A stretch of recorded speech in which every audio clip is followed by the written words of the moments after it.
قررت لجنة التخطيط بنادي الزمالك وافقت على استمرار شيكابالا لمدة موسم قادم وكذا وكذا وكذا. كل ده طبعا يتنافى مع كل اللي قاله الزمالك في الساعات اللي فاتت، ودي حاجة لا تبشر ابدا بخير. مش لا تبشر بخير ان شيكابالا يكمل او لا، ده قصته مع قصه النادي الزمالك، وشيكابالا نجم كبير يكمل اذا كان ده في مصلحه النادي، ما يكملش اذا كان ده في مصلحه النادي، ده حاجه يعني ادرى حد بيها الزمالك.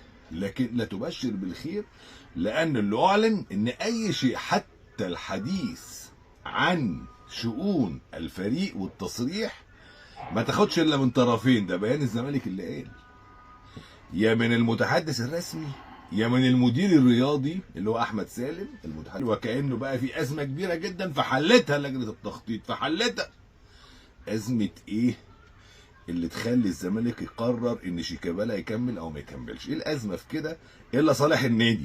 يعني هل في ناس شايفه ان صالح النادي انه يمشي ولجنه التخطيط شايفه ان صالح النادي انه يقعد، فقفشوا في بعض، فده بيحاول يمرر الكلام للجمهور وده يحاول يمرر الكلام للجمهور. الاخبار اللي لفتت النظر جدا واللي هي المفترض اتقالت كنوع من التباهي، لكن انا بشوفها ان هي فيها خلل كبير. انه الاهلي لما طلب احمد رمضان بيكهام فراح يلعب معاه في كاس العالم، وان نادي سيراميكا قال لك اخر حاجه نتكلم فيها الفلوس، خدوه بسرعه وطلعوا اللي استغنى وخدوه اعاره ومضوا العقود، وبعد كده نتكلم في الفلوس مش مشكله. يبقى يعني ايه؟ نبقى نشوف هنعمل ايه يعني لما ترجع نبقى نتكلم. طبعا يعني دي حاجه في اطار الاحتراف، في اطار العلاقات الانسانيه رائعه جدا، لكن في اطار الاحتراف صعب. اذا الانديه المؤسسات او انديه الشركات او الانديه الخاصه تمتلك من المال اللي مش فارق معاها اصلا لعيب بحجم احمد رمضان بيكهام، لو انت بتحسبه كفلوس تماركته يعني، ده ياسين مرعي بيقول لك البنك الاهلي عايز فيه 60 مليون جنيه، فخدوا خلاص. بكم هذا؟ خدوا. يعني ده نذير انذار لان انديه المؤسسات او الانديه الخاصه فلوس كتير جدا جدا جدا جدا، ودي مشكله كبيره جدا جدا جدا جدا. مشكله في كل حاجه بقى.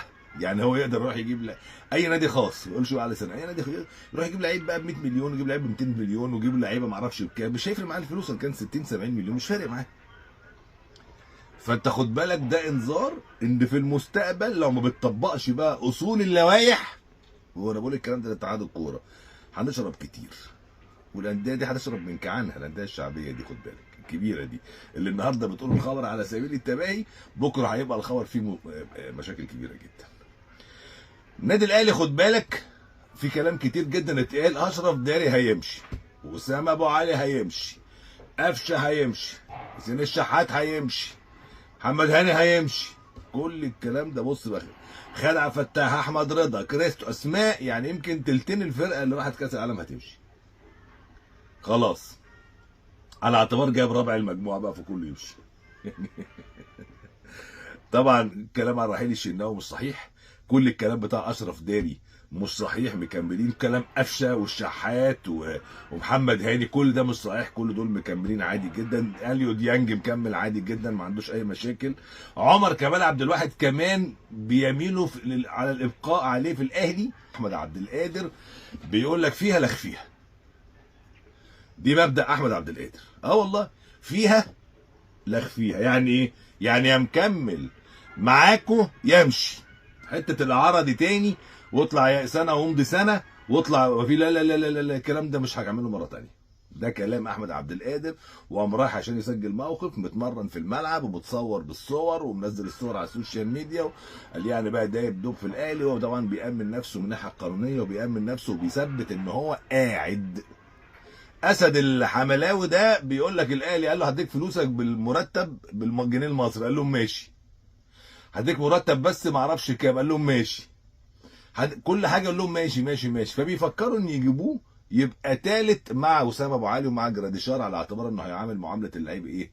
المصري. كلام كده ان ممكن يجي كثالث مع وسام ومع جراديشار.